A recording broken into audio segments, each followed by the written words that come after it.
feed, Freedom Christ Study Bible for growth. Include this week's study that I've been doing all week.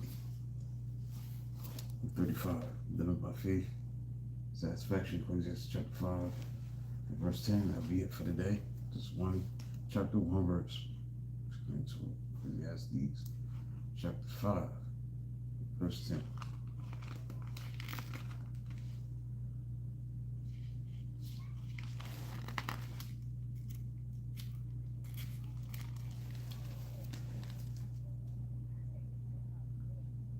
Whoever loves money never has enough. Whoever loves money never has money enough. Whoever loves wealth is never satisfied with his income. This too is meaningless.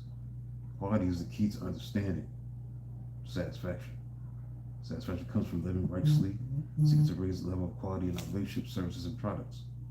Jesus said, "Blessed are those who hunger and thirst for righteousness, for they will be satisfied." So Matthew chapter 5, verse 6 tells us that.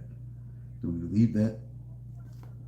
If we really believe what Jesus said, what should we be doing? If we aren't hungering and thirsting after righteousness, then we really don't believe it satisfies. What Jesus said is true. Of course, nothing else really satisfies. Whoever loves money never has money enough. Whoever loves wealth is never satisfied with his income. This too is meaningless. We may be satisfied with a new car for a period of time, but we will become dissatisfied with the quality of our car when our quality of our car deteriorates and performance of it becomes inferior to the newer cars. So what causes people to be satisfied is seldom related to what can enable them to be satisfied. When people complain about the holes in the roads, hard chairs at church, or temperature of the auditorium, they suddenly become satisfied individuals. When their complaints are heard, the problems are fixed. No, they don't. That is why it is ineffective for church leaders to run around putting out fires. As soon as one is out, another one will start.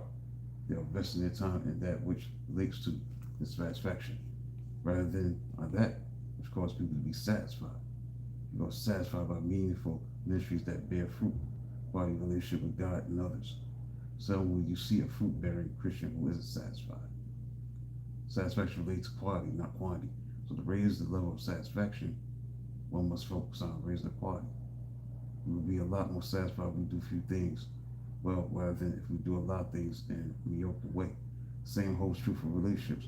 You don't need a lot of superficial friends. Many men of many companions may come to ruin, but there's a friend who sticks closer than a brother. We all need a few close friends who provide quality relationships. If we're not satisfied in our marriage, we will not become satisfied if our spouse is giving gifts, aching promises. We will only become satisfied if we are reconciled to God and our spouse.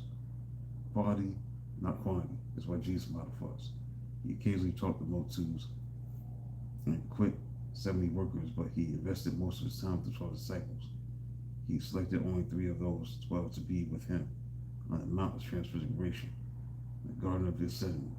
There was only one who stayed with Jesus at the foot of the cross. It was to him that Jesus entrusted the care of his mother. Not satisfaction.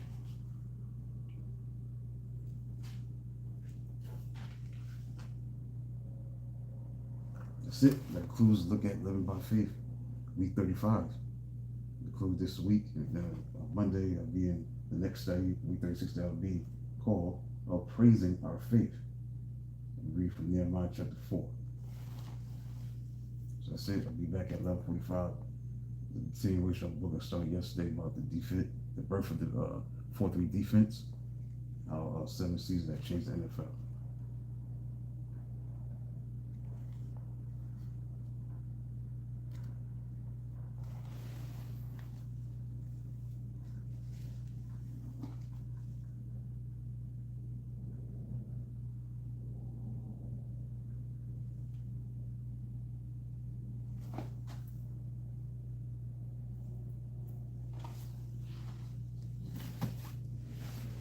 So then, talk to you soon.